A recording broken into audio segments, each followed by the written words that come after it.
in the past. We've been giving more emphasis on building schools and equipping biological labs, providing scholarships, but more so on students who are studying medicine. But now, we're looking at it closely. Even we're trying to give programs to scholarships to people who want to study mathematics, physics, chemistry, biology, health science. Even the nursing fraternity, we've given a lot of scholarships to some nurses, particularly the women, female nurses, to pursue, you know, science programs, particularly nursing or health, at the University of the Gambia. This year is the year of science and technology.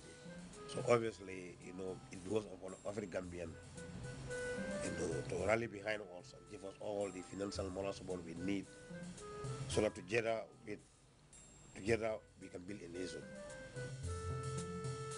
In the medical field, more Gambian doctors are opening well-equipped private clinics and offering a variety of medical services. My name is Abu Bakar Jah. I am a surgeon, a urologic surgeon, and my work mainly is to deal with problems in the urinary system that need surgery. Here, he prepares himself for one of his surgeries on the urinary system of a patient. The whole environment is full of bacteria. We are breathing bacteria. Whatever we touch, there are some bacteria in it. And when you enter anybody's system, the skin, which is a barrier to the infection, is no more there. So you can actually introduce infection into the patient and cause them very serious problems. And for that reason, before any operation or any procedure that you do into patients, you must wash your hands. The technology about to be used by Dr. Jah in the surgery is cutting edge. We do is a telescope procedure, and it's a procedure that we do in this case in a patient who has a blockage in the urinary system, and we're going to operate on him without making any cuts. We're going to use a telescope with a working element in it so that we can go through the obstruction without making any cuts at all. The first person who got me interested in medicine is my mom. She always said, I want my son to be a doctor. And basically I grew up from primary school thinking that I am going to be a doctor and working towards being a doctor.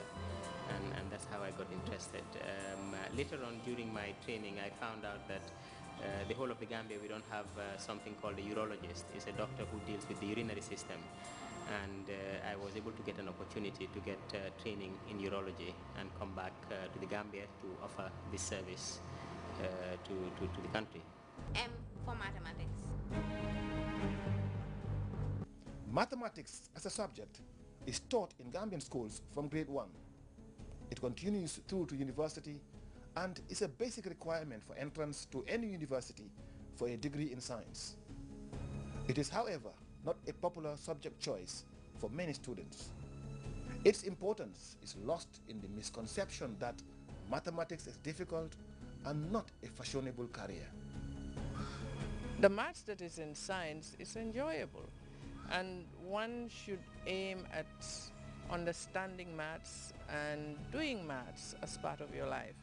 And an important thing is we should also encourage the schools to teach maths, and we should try and aim at getting good maths teachers, create capacity within the maths teaching sector so that we have very good maths teachers who would always involve the children and have maths competitions as well.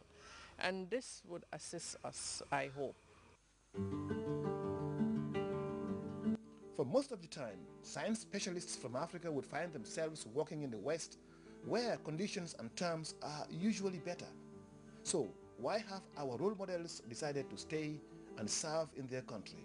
I think I can make more of a difference back home than I could in the UK. So here there are a handful of me here, but in the UK there are lots of us there, so I'll be only one of many. So I thought it would be good to come back home, and you have institutions like the MRC here that really invest in their staff and help them progress in their career as well.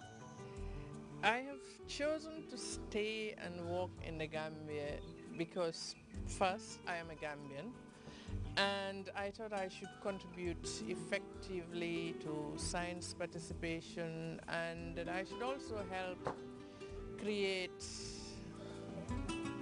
scientific mass that would improve our participation in science, also excel in research, and create centers of excellence for research. The Gambia is outstanding. We've got one of the best in Africa. What is the reason? Because the MRC unit, working closely with the Gambia government, has done research into major killer diseases. The Gambia was the first country in Africa to introduce hepatitis B vaccine, the first country in Africa, with the potential of preventing liver cancer. The Gambia was the first country to introduce Haemophilus influenza type B vaccine, a bacterial infection which killed infants. This is because the MRC and the Gambia government did research on that. The Gambia was the second country in the whole of Africa to introduce pneumococcal vaccines. Why? Because the Gambia, MRC, and the Gambia government has done research on that. And we made sure that when we carried out this research, we ensured that we were guaranteed that the Gambia will be provided with these vaccines on a reasonable basis. One of the best decisions I made was coming back to a country that belonged to us. Gambia is ours. We have every right to be here, and we have every right to make a difference, and we have every right to contribute to the success of this country, because nobody else is going to come from outside to develop it. I always make this joke that, Mansamba Banjula, it's like whatever I've got, whatever I'll ever have, I believe it will come from this country. If the nation's advocacy for socio-economic development through the application of science and technology is to succeed, it would need research scientists with the capability to adapt technology and come up with our own. The Kanilai Institute of Science and Technology, still under construction, will be a good ground for that. The institute will focus on developing advanced scientific and technological operations for the benefit of the Gambia and its people. The Kanilai Institute of Science and Technology will be crucial to ensure that the Gambia has adequate critical mass of high quality researchers that can sustain our scientific and technological development in the country. An edifice that will no doubt attract top Gambian minds, as well as the continued support of Gambia Ports Authority's Operation Promote Excellence in the Sciences.